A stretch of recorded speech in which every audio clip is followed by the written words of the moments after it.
I've clicked onto today's video on Hurricane Beryl. As is always the case in these videos, the flood exposure are just mine, and if you're going to make any decisions ahead of the storm, look towards your local office, local emergency management, and the National Hurricane Center for the best information local to you. The Hurricane Beryl is now passing just south of Jamaica. You can see just a bit in this visible imagery that the eye is just about there on this track this afternoon, this evening. And the eye wall is just on shore in southern and southwestern Jamaica, making for a pretty nasty night tonight, not only there, but across the entire island as well. Now, the good news is this system is now to the western part of Jamaica, and with this quick forward motion that you can see on the satellite loop, it's going to be pulling away throughout the throughout the nighttime hours tonight, and by tomorrow morning, the hurricane force winds will be moving out. We'll still likely have some tropical storm force winds in place, but through the afternoon hours on Thursday, those will begin to die down as well, and we'll probably get some sunshine tomorrow when we can deal with the aftermath of the hurricane in the island. But as of right now, still a very nasty night ongoing in Jamaica, and I hope everyone is hunkered down and is safe as the storm passes through. But after Jamaica, we're going to be looking towards the Cayman Islands, as those are the next areas of land in the path of Hurricane Beryl's eye. Now, some good news for you all is that Beryl is now facing some of the strongest shear that it's had in its track so far right now, and you can see it beginning to have an impact on the storm right now. One thing I want to point out is you see on the western side of the hurricane, you see this big band. It's like a wave in the atmosphere that's pushing west that just came through the Cayman Islands on the satellite loop. This is an outflow boundary from a thunderstorm that just came out of the western side of Beryl, and you can see it there on the satellite loop. If you see right about there, it just came out of the western side, and this is a result of dry air getting entrained into the storm. That is a thunderstorm updraft that went up, entrained some dry air, and came down. And that's the rain cold air that you're seeing there that just came through the Cayman Islands.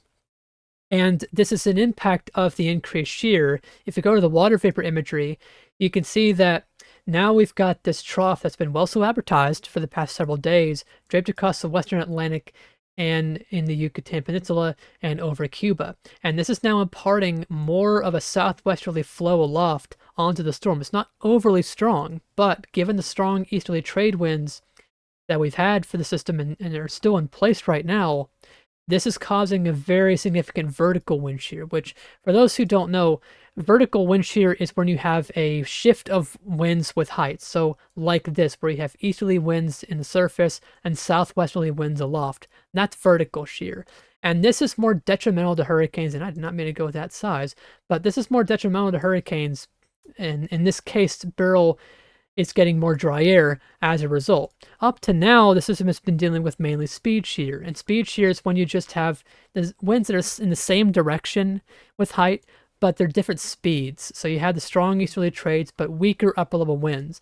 And this can still be detrimental to hurricanes, of course, but in Beryl's case, it really survived getting a lot of this dry air out west into the circulation, likely because it wasn't being as forced in as it is now with this southwesterly flow. Now, this flow aloft is more efficient at forcing that dry air into the circulation, and we're seeing the impacts of that now with that outflow boundary that came out just before sunset. So this sets the stage for further weakening of the hurricane. Now, we do have recon in there right now. They found so far evidence of this being probably about 120 to 130 miles per hour, so on that cusp of Category 3, Category 4. So a little bit down from the earlier estimate of 140 miles per hour earlier today. But regardless, this is still a major hurricane. And I wouldn't be surprised as well if we haven't got the strongest winds yet. The strongest winds are likely on the northeastern side of the hurricane, which is over land, so they can't fly over there.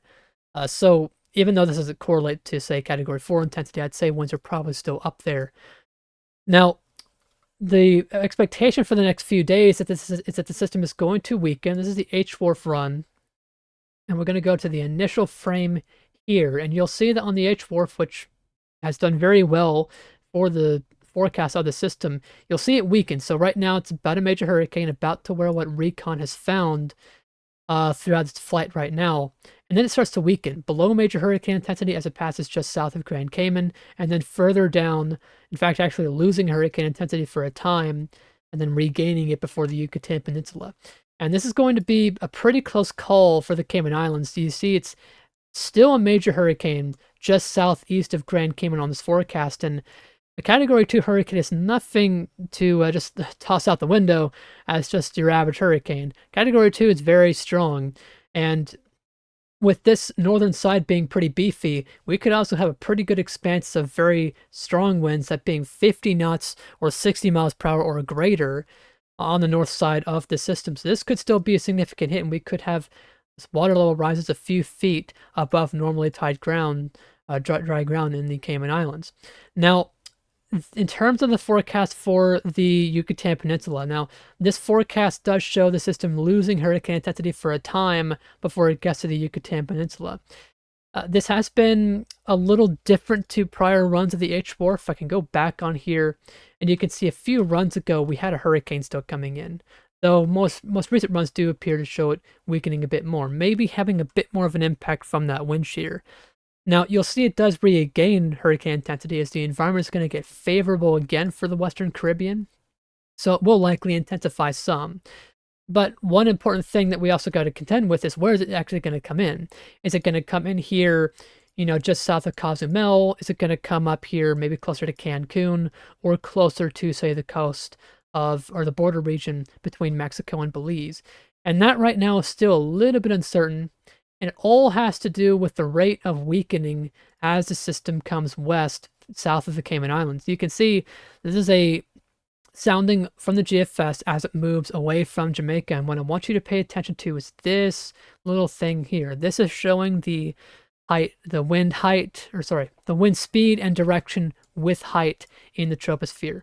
So you have near surface winds here out of the due east. That's the easterly trade winds that is causing the system to move so fast. But what you'll notice is, as you go up into the 500 millibar level, so getting towards the mid layers of the troposphere, we get more southeasterly winds. And this is causing the storm to have a net effect of moving generally west-northwest, a little bit north of due west on this forecast. And the question is, how much does the storm actually weaken before it gets to the Yucatan Peninsula? As that's going to play a big role as we have this bit of differing flow with height. This is the H4 cross section of the hurricane right as it's just south of Jamaica. So this is its depiction of the hurricane. If you took like a cake, if you cut it in half, you move the other half out of the way, you can see the inside of the cake. This is basically what you've done with the hurricane. This is what the H4 thinks it looks like on a vertical profile from the side. And you'll see that this hurricane is pretty high up. It goes pretty high up with its vortex into the troposphere. So we've got, hurricane force winds up into the upper levels of the troposphere. But as we go into, the next day or so, once the storm really weakens, you'll notice that now hurricane force winds are much more confined to the surface. And note where we had those transitional winds turning more southeast in the mid levels of the troposphere, so around 500 or 600 millibars, and these hurricane force winds are actually below that layer. So this would cause the storm to be trending more west than having more of a west-northwest component. And this is going to be key to watch over the next day, really, as it approaches the coastline of the Yucatan Peninsula. Small changes in the intensity in short term can make a big difference in the actual landfall spot in the Yucatan Peninsula. And of course, that has huge implications on who gets exactly what when it comes through, who gets the strongest winds, who gets the highest storm surge, who gets the highest rainfall once it comes through here in the Yucatan Peninsula. And at this range, it's impossible to tell you exactly what's going to happen, but most models are honing in. It looks like between, say, Cozumel to, say, the border region of Mexico and Belize. This seems to be the general location models are agreeing upon for landfall here. We're not really looking at the landfall, at least right now, up by Cancun, and not really looking at that further south. And because of that, you can see in the 5-day forecast from the National Hurricane Center, they're generally within that range of between that border region, between Mexico and Belize, all the way up to about Cozumel there on the Yucatan Peninsula. But note that we do still have a hurricane warning, and I'm just going to reload this real quick because we probably have a new advisory out from the Hurricane Center. And it looks like there were no changes to the watches and warnings with this forecast, but you can see hurricane warning going up from about the border between Mexico and Belize all the way up to Cancun, tropical storm warnings and hurricane watches on the outside sides of that. In Belize, you're looking pretty good right now. You can see the south side is not really too beefy, so you only have a tropical storm watch in place. But for the entire northern coast of the Yucatan Peninsula, which it does look like part of this was upgraded to a tropical storm warning from the tropical storm watch in this advisory, you can see just how beefy this tropical storm force wind field is, and translate this to here, and you've got the entire Yucatan Peninsula encompassed within that tropical storm force wind field here. And you can see their forecast keeping it a hurricane as it comes in. From what I can see, it looks like it will most likely come in as a hurricane into this part of the Yucatan Peninsula. But again, there is potential, like the H4 showed, for it to lose that hurricane intensity for a time, though it does regain it. So even if it does weaken to a tropical storm, keep in mind it will probably re-intensify a little bit before landfall back into a hurricane. Now, if you're watching here tonight from the Yucatan Peninsula and wondering when your preparations need to be completed, this is the earliest reasonable arrival time of tropical storm force winds. And you can see by tomorrow afternoon is when they could arrive. So I'd say have your preparations done by either tonight or tomorrow morning, and then by then hunker down as the system does come through. And you can see odds of tropical storm force winds are pretty high, greater than 70% along the coast, and really across the entire Yucatan Peninsula, 40 to 50% there, even on the north side of the Yucatan Peninsula. Even though landfall might be over here, it will still be a pretty significant system for the Yucatan Peninsula. You can also see the rainfall potential here from the National Hurricane Center, showing in the Cayman Islands we could have totals exceeding 100 millimeters, and in the Yucatan Peninsula we could have some totals exceeding 250 millimeters of rainfall, especially around, say, Cozumel, as the system is likely to come in around there, and wherever the system comes in will likely have the heaviest rainfall. But note that this heavy rainfall also extends pretty far inland within the Yucatan Peninsula, and we could have a large area of 4 to 6 inches or 100 to 150 millimeters of rainfall falling in a fairly short period of time. Now, that's not just the end of the forecast with Beryl. We do also have the part of the forecast when it comes into the Gulf of Mexico. Now, the landfall spot in the Yucatan Peninsula is pretty important for this, as the steering flow is pretty complex in this part of the world. I'll show you this just a little bit in the GFS 500 millibar flow. So this is over the United States, showing you the main steering pattern. Now, if I go back to today, you'll see that we have outlined in this 591 line an area of high pressure draped across the entire southern U.S. This is what's helping steer the storm off towards the west-northwest through the Caribbean. But we do also have this trough digging in here over the central United States. And as this trough digs in, we begin to get a break in between these two ridges. So now here's your trough, and we've had this ridge now break up. We've got this here over Florida and this other side over the southwestern U.S. And we now have this break and this sort of path for the hurricane to come up north here, potentially into northern Mexico or the coastline of Texas. Now, like I said, where it comes into the Bay of Campeche in Gulf of Mexico is very important here. If we look at the environment aloft as we go into the time frame when the system is moving into the Bay of Campeche, this is the 500 millibar flow. So as this trough is now breaking apart this ridge, you'll note that if you look at the wind barbs, we have the southeasterly fetch mainly in the northern and central Gulf of Mexico. If you look in the southern part of the Bay of Campeche, it's actually fairly light flow over that part of the basin. And if the storm is, say, over this part and it comes further south and comes into the southern Bay of Campeche, whenever this sounding loads, you'll see that I think I got the back end of the hurricane on that sounding, but what I'm trying to say is that the flow from the low levels, which you can see better here, is directly out of the east. So if that mid-level flow is weaker, like if it comes further south here in the southern Bay of Campeche, it's going to more likely track right into Mexico here about where Tropical Storm Chris did a few days ago. Well, if the storm comes a little bit further north, say it comes on the northern side of this cone and enters the southern Gulf of Mexico about here, now it's got that southeasterly fetch of winds from the uh, split ridge aloft. And this is the graph I was wanting to go to, the 500 millibar. You can see that southeasterly fetch here on the southern side of this high pressure system over the southeast US. And right now, like I said when we were talking about landfall for the Yucatan Peninsula, we don't know where it's going to make landfall here.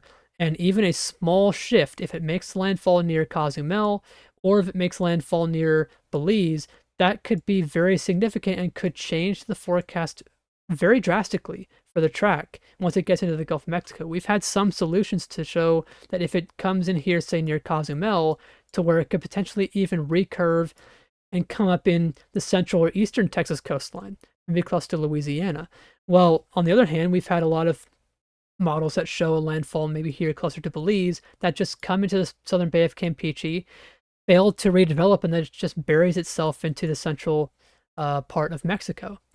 And there's still a lot of uncertainty here. Now, right now, the mean track ensemble from most models has this system coming far enough north to where it does feel the flow from this break in the ridging. And as a result, you can see on the GFS, the storm comes north and we get landfall here somewhere near Brownsville, Texas, around the US-Mexico border there.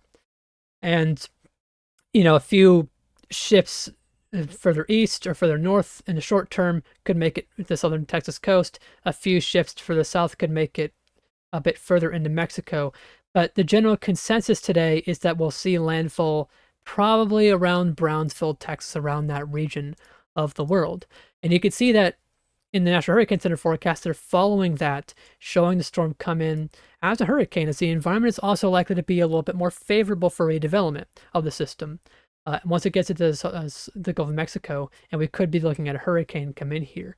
Now, the good news is, and I know there's been a lot of model runs posted online, from like the H4 yesterday showing a major hurricane coming into, say, Houston and Galveston. The good news is the storm will likely not be able to do that. It will likely not have the time, at least right now, on this current forecast, if it does try and re-intensify.